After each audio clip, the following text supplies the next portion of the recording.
Hello, and welcome to the first episode of Authentically Shawna. I am your host, Dr. Shawna Berk. I am so excited that you're here. This first episode is a Who Am I? Basically, my origin story. So, at the beginning, I said I am a doctor, and that is true. I am a doctor of physical therapy, and I'm currently sitting in a basement apartment in Toronto right now recording this episode. And so I want to give you uh a really quick, you know, from how I became a doctor to why I am sitting in this apartment in Toronto. So let's go back to the very beginning. I am originally from and currently live in Long Beach, California. I always loved science and theater, which I feel like is a pretty strange combination for people in our era. But as I have studied history, there are a lot of people who uh, were both. Like there were people who loved art and also love science, and I feel like that's definitely who I am. I grew up doing a lot of theater, dance. I just love to perform and be on stage. It was, yeah, just a way for me to move my body, tell a story. Like those things were really, I think, paramount to how I grew up. But I also was really studious. I loved to learn. Yeah, just really always wanted to be learning and at the top of, the learning curve, and was definitely never the smartest kid in the class, but always put in a ton of effort. And I I'm not sure where this comes from, but I've always really, really wanted to push myself. And it was my parents who really tried to rein me in because I was just like, I have to do everything. And I just, yeah, I was watching this documentary on my plane ride to Toronto about Olympic athletes. And they were talking about this drive that they have that, like, not a lot of people have, right? I have just been a hugely driven person. And I can't really tell you where that comes from because no one told me that I needed to be that way. My parents actually encouraged me not to be that driven in a lot of ways because, yeah, I just wouldn't sleep and was like, I'm going to do my homework and you can't stop me. Like that was the biggest rebellion that I had against my parents in high school was staying up to study when they told me to go to bed. So I've just always really craved learning and thought that knowledge was a way for me to kind of change, I would say like my family dynamic.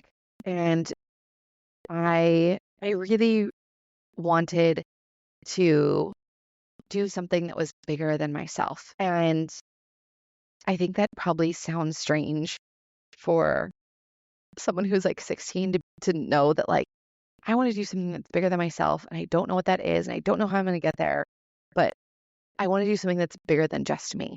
So fast forward to my senior year of high school, I am doing all the things. I'm on varsity cheer, I'm in our top choir, taking AP classes, and I am all set to go to a four-year university. And my cheer advisor was like, I think you should actually join the Young Americans.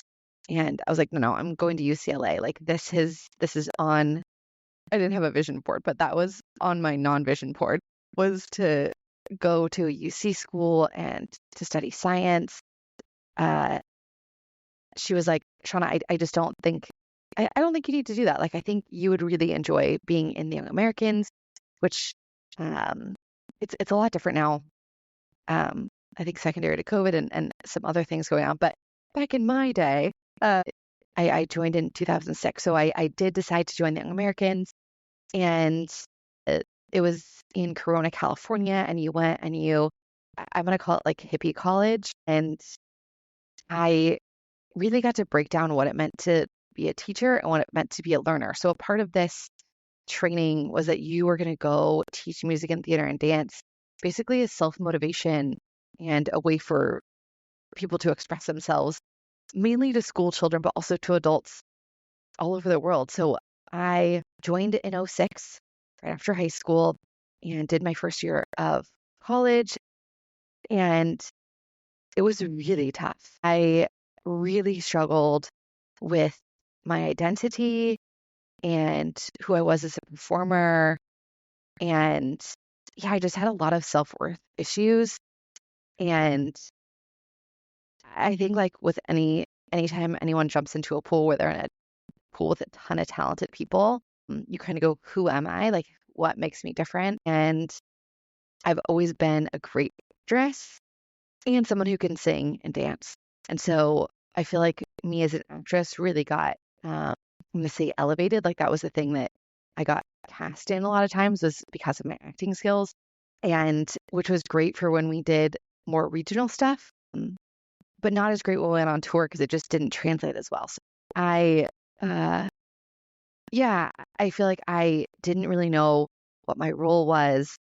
But on the other hand, like I knew that I wanted to be the best at whatever they thought that I was really good at. So if I was going to be the actress, I wanted to be like the best actress that there was. So how it works is you would audition for tours. And I'm going to talk about this because I think that for me, I've had a lot of failure in my life, and it's taught me not to fear failure. And I'm going to say the opposite is something that I've been really working on is not fearing success. Yeah, I think my brain has been wired to accept failure, and that's just a no for now. And what can I do to change that? Where a yes feels like, well, they said yes, so now what? So I auditioned for tour, and I didn't make my first tour, which hardly anyone did. And then fall tours, I didn't make my second tour, which again, really common. And then in the spring, they had uh, something that they had never done before. Like they were only sending out one tour, so they were only sending out people who'd been on tour. And that was something they had never done before. And I was like, wow, I'm like sticking it out here. I'm like going to community college while I'm not on tour. But oh, this was something that I wanted so badly, and it's just not happening. And I stuck it out, and I got to go on an amazing tour that following fall. So in fall 2008, I got to go on a European tour, which I don't think they'd done in like a decade, and they had never done a tour like this. It was 7 countries in 3 months. It was amazing. And it was so amazing that it was kind of hard to do anything after. And again, like going back to this documentary I watched, it sort of felt like the Olympics. Like I made it and I made tour and I went on like an incredible tour.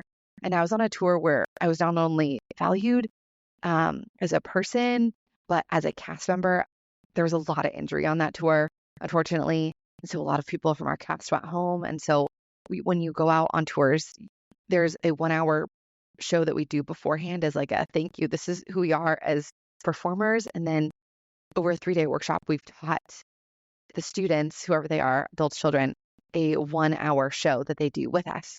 And so that 1 hour pre-show changed a lot because a lot of people went home, and I was a swing. So I don't know if you're familiar with theater, but in the theater world, a swing is someone who kind of does any part and you kind of jump in and out of things. And so I got to be a swing on that tour, essentially. We didn't have official swings, but that's what I did. Like every show was different. One show I would be dancing in a number, and I'd be on the right side of the stage. And then the next show I would be on the left side of the stage, and I hadn't practiced. I was just doing the choreography, the reverse in my head, and it was so fun. And I loved being a swing. I'm like, okay, if I want to be a performer, I actually think I want to be a swing. Like this is amazing because you can't get comfortable. There's no way to be comfortable. I mean, we never reran the show. It was just like, Shawna, you're going to be here. You're in this number. Block it. Let's go.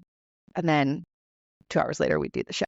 So I went on this amazing first tour, and I, yeah, just really fell in love with being on tour. And I had this realization because I kept going back and forth in my brain, like, do I want to be a performer? And is this the thing that I know that like there are so many talented people just in my cast, and like, do I want to be a performer and spend a lot of my life auditioning because I know that this is what happens? Or do I want to go down a different road? Do I want to really pursue academia? And that tour kind of solidified in it for me that I really didn't want to be a performer, because even though I was a swing and like things were constantly changing, I kind of knew that at the end of the day, it was a lot of the same. And I didn't really want to do that. Like, there was something about that that was like, okay, I don't really want to do a lot of the same over and over and over again. And I knew that if I mean, the odds are not great, but if I had made a national tour of another show, I'd be doing the same show over and over again. You do the show, you get on a bus, you drive, you sleep, which is what we were doing. But we had this really amazing other component where we got to live with people in the town we were staying. So I have gotten to stay in hundreds of people's homes all over the world, um, with different languages, socioeconomic backgrounds, people who have different religious, political, you name a difference, I've probably stayed at their house. And it was so incredible. And really, I think Shawna as an adult, and was so impactful on, yeah, just me wanting to be a bigger version of myself. And I went on that tour, and then so that was in the fall. And then I immediately got cast on a US tour, which was in the southern states of America. And which this is, at the time, this was really rare. You have people who are heads of departments on tour. And I got asked to be in a leadership role on my second tour, which again, like most people are on like their fourth, fifth tour when they get asked for leadership roles. And my company manager called me up and was like, hey, we actually really want you to be in charge of costuming. And I'm like, are you sure? Like, I've never been on a US tour. I don't know what I'm doing. You want me to be in charge? And he's like, yeah, we trust you. We think you'd be amazing. Like, the directors love you. Like, they saw how much growth you had on this first tour, and they want to like really promote you. Wow, that was really rough. I had no idea what I was doing. Was not a good leader. I learned so much. But again, that whole failure thing is really, really strong. Like, I'm going to say theme in my life. Like, I had a lot of failures in that, and it was so tough. And yeah, I felt like I was just yelling at people all the time, because people just couldn't take care of their things. And then it became my responsibility that they weren't taking care of their things. It was just so hard because I just wanted to love tour. Like, I loved my first tour, and I really wanted to enjoy tour, and I did not. And I had this amazing company manager, and I would just chat with him and be like, I'm not sure what I'm doing. My first tour was so hard in so many ways, but in a way that really pushed me. And I was like, this is hard in a way that doesn't push me. This makes me want to shut down. And he just really sat with me in that discomfort of not knowing how to be a leader, and like, and how to be really. And then I got cast on my third tour. So I had like a week off in between. So this is now my third tour almost in a row. And that tour was back to Europe. And essentially they would cast, we were called old kids then. I know, old kids, new kids. We were like the old, quote unquote, old kids. And we would basically help mentor the next generation. Like, that was like the mentoring tour. And wow, it was so rough. Just, there was such personality clash between us old kids and new kids. And these new kids like didn't want to hear anything we had to say. They would ignore us. This also never happens. I had someone like in the middle of, we call load in, load out, get kicked off my costume crew because they were gossiping. It was so much chaos. And I was like, I don't even think I like tour anymore. Like, I went from in the fall, like loving tour and loving the experience, to in the spring being like, I need to get off this tour. I don't know. This is not what I signed up for. This is not what I wanted. Yeah, it was just a really, really rough tour for me. And I was like, okay, if I can just get off of this tour and onto another tour, everything will be okay. And I didn't make the next tour. I didn't make fall tour. And I was so crushed. I was like, I feel like I've been working so hard. Like, I've been a leader now for 2 tours in a row.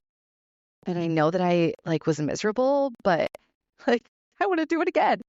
Very weird, I know. So I took the fall semester off and then I made a Japan tour in the spring. And it was like the biggest honor to get put on a Japan tour. And not only was it a Japan tour, but it was the first Japan tour in like a really long time that they'd gone in the winter. And it was what they called an all-star tour. And so I made an all-star tour. It was wonderful. I mean, I got to be on the same casting with a lot of people who were on my first tour. And while I was on that tour, I was like, okay, this is my last tour. Like I felt like that was a really good moment for me. Uh, and to end on. Yeah, it just felt like, okay, I think I'm ready for the next phase in life. I think I'm gonna again recall this documentary for a third time because I just watched it, but it resonated so much. It's like you've just done this huge monumental thing that you've trained your whole life for. I've been doing theater and I've been doing dance and since like kindergarten, right? Like I have like prepared my whole life to do this big thing, the Young Americans, which I didn't even know existed at that time. I've done this big thing, and now what? Like, how do I go back to real life? Like, I've just lived this like life. I've lived with people all over the world. I've gotten to sing and dance, and yes, there were some very challenging moments. I got to do this amazing thing, and now how do I go back? Like, how do I go back to society? And that was such a difficult transition for me. I went back and I decided, I'm not sure when, probably when I was 19 that I was going to be a chemistry major. I really liked chemistry and that was a, the science that my brain spoke. My brain didn't really speak biology. My brain kind of spoke math. My brain kind of did not speak physics. We'll say very, very clearly did not speak physics. But chemistry was a language and just it made sense to me. And so I decided to be a chemistry major. So I finished up community college and then I went to Trinity College in Hartford, Connecticut, which is not religious, although it does sound religious. It was religious in the 1800s. And I felt like I really came into my own there. I was a little bit older than everyone. I was uh, 24 when I came in. And this is not a school where there were a lot of transfer students. And I was just so excited to get to be on a small campus. I could walk everywhere, which I just felt like I was living in Gilmore Girls. Yeah, it was so wonderful and I got to be with such wonderful adults who I think really saw me for me. Yeah, I feel like that was such a pivotal moment in my life was to be a scientist. And I also was in the community service dorm and then ran the community service dorm my senior year. I was involved in student government my junior year. And then my senior year, I was vice president of finance. And I helped determine what our budget went to for activities to clubs on campus. I was in a research lab. I mean, basically, I just didn't sleep. I would go to bed at like 3 a.m. every night because I would be doing stuff all day. Oh, and I had a job on campus. Yeah, I was crazy busy. Yeah, I was so happy and content, like studying science, but then getting to use the community driven part of my personality and something that I'm like really passionate about is community and building community. Like one semester I did choir and then I took a dance class and I learned squash, which is a game that we do not really have on the West Coast, but was very popular at my school. I just felt like I got to do, again, it felt like a fairy tale. It was like I get to do all these things and study science. And I was definitely not the best person at science. It was so hard. Uh, like physical chemistry, so hard. Advanced organic chemistry, so hard. Like I had some awesome technology in graduate school called Notability. So if you're a student and want a great way to study, there's an app called Notability, and you can record the lectures in the app, and then you can upload that to the PDF. It's so great. Anyways, I didn't have that technology. And so, wow, school was really, really tough for me because you just had to hear it once. And there wasn't really there wasn't a way to like now where you could like Google things or YouTube. Like it didn't exist. It was like you have the book and then you have the answer manual. And you do the homework and then you look in the answer manual and you see, did I understand what the question was on my homework? And yeah, it was just very challenging. But I was like up for the challenge. I have never not wanted to push myself. Like I've always been like, okay, this is going to be really hard and let's go for it. So I got my degree in 2013 and a couple summers. So the summer before my senior year and before my junior year, I went and lived in France and taught English at a summer camp in France, which one of my friends from Young Americans had done and was like, you have to do this. And oh my gosh, that was so fun. I'd never gone to stay away camp, but this was stay away camp for kids in France. It was an English immersion camp, and it was just with other people who loved to be silly and fun and teach. We would write our own like sketch comedy show about English, like every night in a meeting, not perform it, like not practice and then perform it in front of kids every day. And we got to do activities, and it was just, yeah, fun and also exhausting because again, we'd go to bed at like 2 a.m. because we'd be prepping and planning and we'd be giggling. And yeah, it was just so fun. And I've met some of my really good friends to this day from that experience. And so one of my friends and I decided to move to Spain. She was finishing up her teaching credential. I was graduating college. So after college, I moved to Spain and I lived in Galicia, which is the region above Portugal. And yeah, wow, that was a culture shock. Not only was I like quote unquote an adult, but I was an adult in a country that I didn't speak the language very well in. I mean, I had taken high school Spanish, I had taken a couple classes in college. Yeah, again, I don't know where my brain gets this, where I'm just like, I'll figure it out. Like, I'm probably going to be bad at it, but I'm going to figure it out. Like, I think that's just my default programming. And I'm so happy that that's my default programming because, yeah, I don't tend to overthink something like, oh my gosh, what if I like don't know how to do something? I'm just like, I'll figure it out. Like, and it could be terrible, and that's okay too. And wow, yeah, the first few months were really hard in Spain, and I had a headache every night because my brain was just trying to like comprehend the language. And I've said the silliest things, and I've been laughed at by so many adults for the things that I said. And it also really helped me understand what it meant to be American and what was my culture. Like it very much so solidified, like what is culture and what is me and who am I? And I don't know if anyone was listening to this and they haven't lived abroad and lived in a country where they don't speak the language, like I just can't recommend it enough because wow, it really you feel really stripped down. You have like nothing to hide behind because you don't speak the language well. And everything runs differently from how you've known. And I have so much gratitude that I got to do that. And when I first moved there, again, my Spanish was very bad. And I got to the teacher's lounge and everyone was just speaking Spanish around me. And I think my eyeballs probably grew and my eyeballs are already very large. So I think one of the English teachers just saw my eyeballs growing and was like, you're very brave. Like your Spanish is not good. Because the last person that they had to come in and teach spoke Spanish like very well. And just like the first day, like jumped in and started talking to the teacher. She's like, you're really brave because your Spanish is not good. I'll never forget that. So which I think is just so much me. Like I'm not good at this and let's go anyways. Moved by myself, took my backpack and my suitcase. I was just like, all right, let's go. And I had an opportunity to renew, like if I wanted to stay in Spain.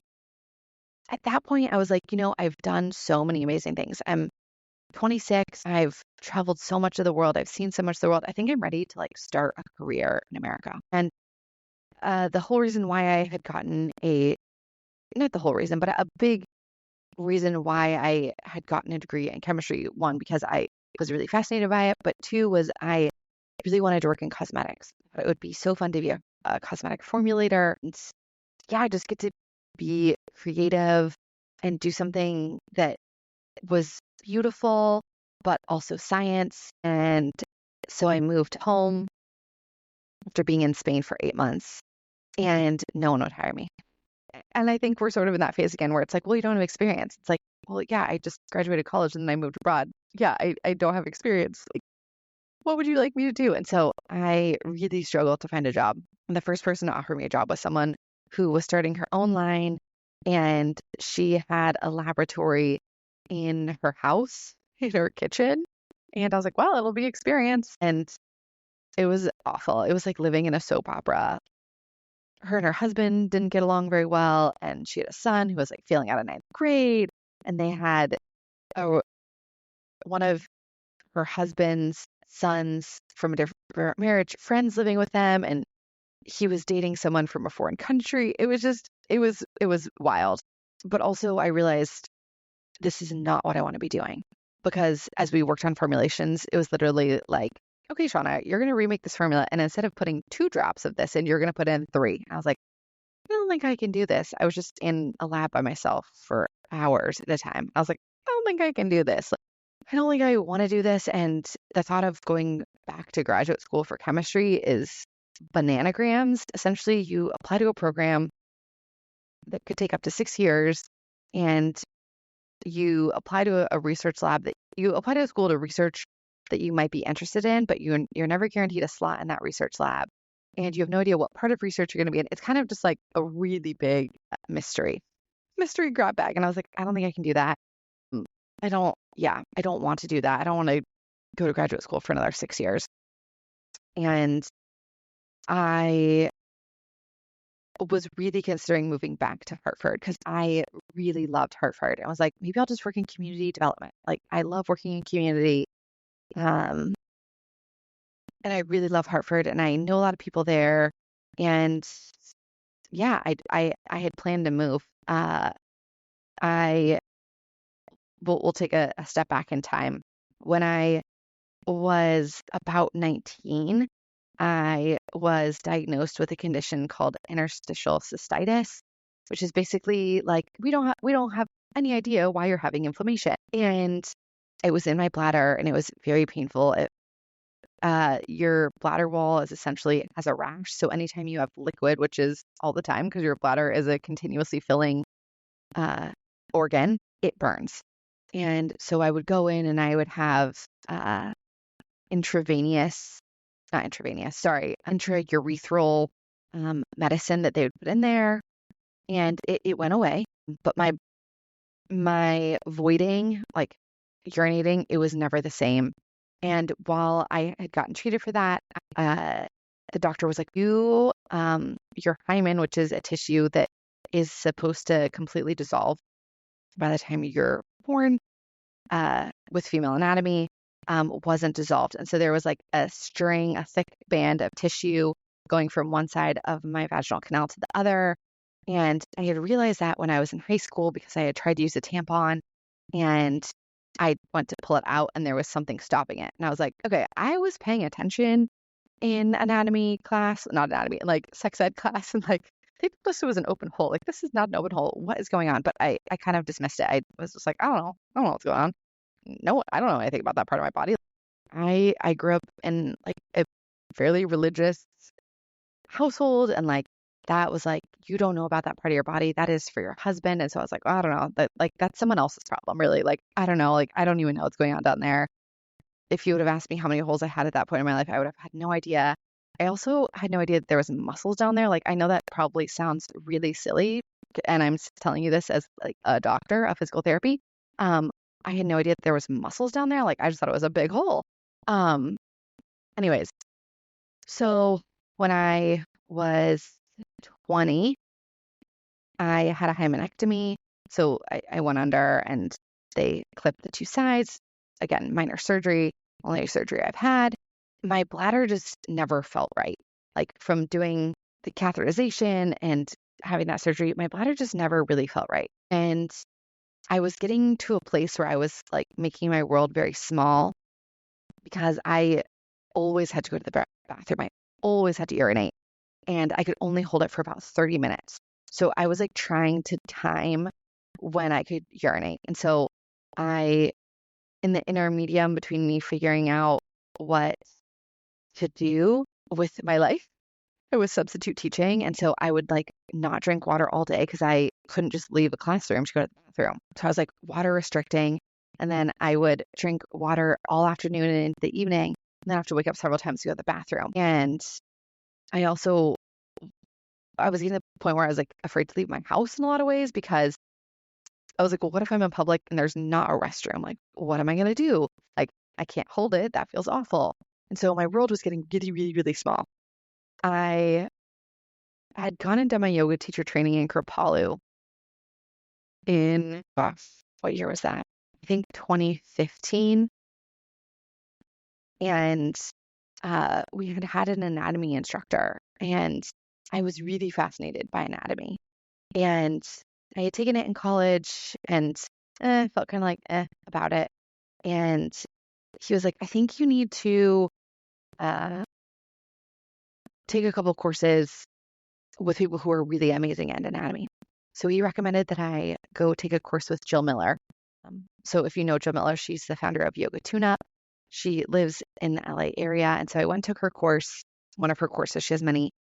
I spoke with, she had people who were like helping proctor the course, I'll say. And one of them was a physical therapist. And I really had no idea what physical therapists were or what they did. I had no exposure to it. And one of them was like, I think you should go see a pelvic floor physical therapist. I was telling her about bladder issues. And she was like, I think you just need to go see a pelvic floor physical therapist. And I was like, I have no idea what that is. Like a pelvic floor physical therapist, like that sounds weird. What even is a pelvic floor?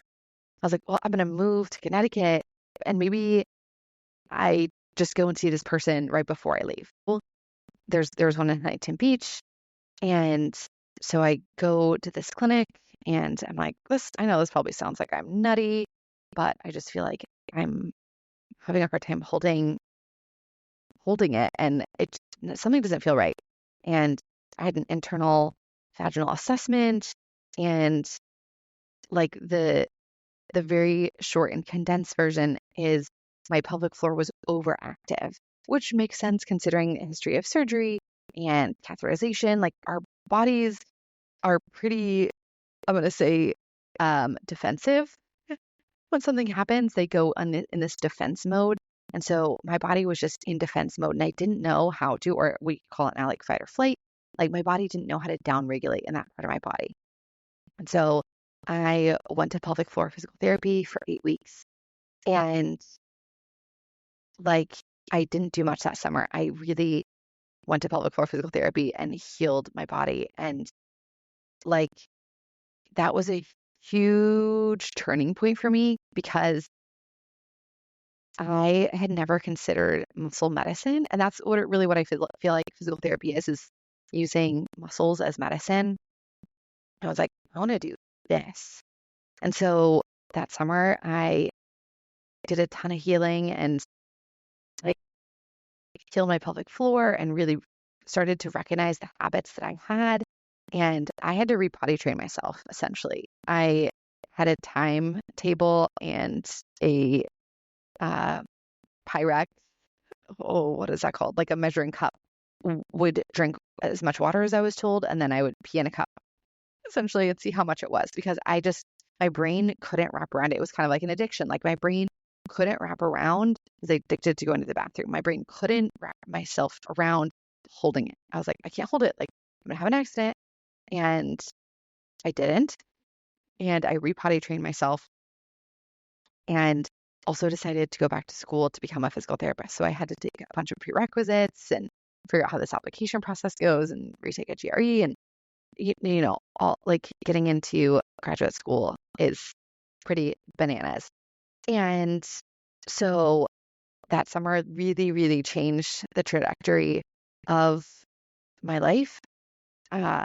I felt really passionate about women's health at that point. I was like, wow, like I know that I'm not the only person who has this issue because I'll talk about it with friends and they're like, oh my gosh, I feel like I have that too. And so I feel like it was just this kind of affirmation of like, wow, like nobody knows that they can have help in their pelvic floor. Like no one talks about this. This is very taboo. Um, and how do we like how do I not know about this part of my body? And So I went back to school, kept substitute teaching and taking prerequisite classes.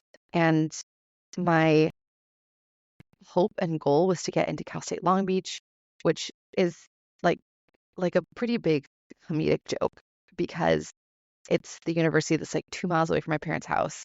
I did my dance recitals there. I did cheer camp there. Like I was there all the time and always said I would never go to Cal State Long Beach. It's so close by. Like there's so many people there. I don't want to go to a big school. And hilarious that I was really, really hoping that I would get in there. While I was in my application process, so in September 2017, I had just taken my GRE, and in mid-September 2017, I was in a T-bone car accident. So I was driving to school, I was driving to Cypress Community College at the time, and a young driver didn't see me and drove straight into my driver door. And that moment, that like instant in time, completely changed the trajectory of my life. And yeah, I'm like looking at the time going like, should I stop there? So I think I'm gonna stop there. I think that's gonna be the end of episode 1. I'll cliffhang you and say that that is how my life changed and how I am sitting in Toronto today. So this is episode 1. I have no sponsors because nobody knows who I am yet. So I am deciding to sponsor myself. So if you would like to contribute or if you would like to be financially involved in this podcast, let me tell you how to do that. So if you listen to other podcasts, they'll have, okay, if you buy blah, blah, blah, like type in my code, and they get kickback from that, which is great. So I don't have that at the moment, but what I do have is a hair care solution or a solution that I've been using. So I've been using Monat, ONAT. I have naturally wavy hair. What I'll go in tomorrow more about like my health from 2017 until right now, which is July 2024. But there has been a lot of shifts and changes in my health. And the past few years, my hair has not been great. And it just had kind of lost its luster and its wave. And I've been using Monat for a couple of months. Curl is restored. My hair feels bouncy again. Like I'm really loving how my hair is feeling. So if you are someone who's not super thrilled about how your hair and scalp health, which scalp health is the really, I'm going to say big ding, ding, ding, ding ticket winner here. If you're not really pleased with how that's going, do you want to try something? If you want to try Monat, you can slide into my DMs. This will be in the show notes at Dr. Shawna Berk. That's at DrShawnaBerk. If you DM me hair quiz, I will send you over a hair quiz to help you find the right products because sometimes, at least for me, and I will say, even if you read a description, you're like, is this me? So let me help you with that. If you DM me hair quiz, I will send you a shopping cart from Monat to purchase what I would recommend for you to use. I would love to chat with you about your hair in the DMs. I think hair is an accessory that you wear all the time. It's one of my favorite accessories. I really do like my hair.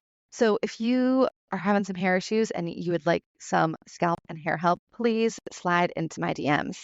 Thank you so much for listening to my first episode. And I can't wait to tell you more in episode 2.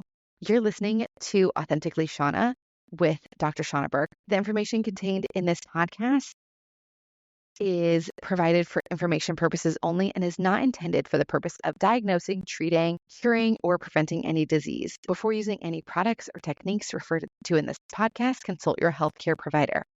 Individuals on this podcast may have direct or indirect financial interest in products or services referred to herein.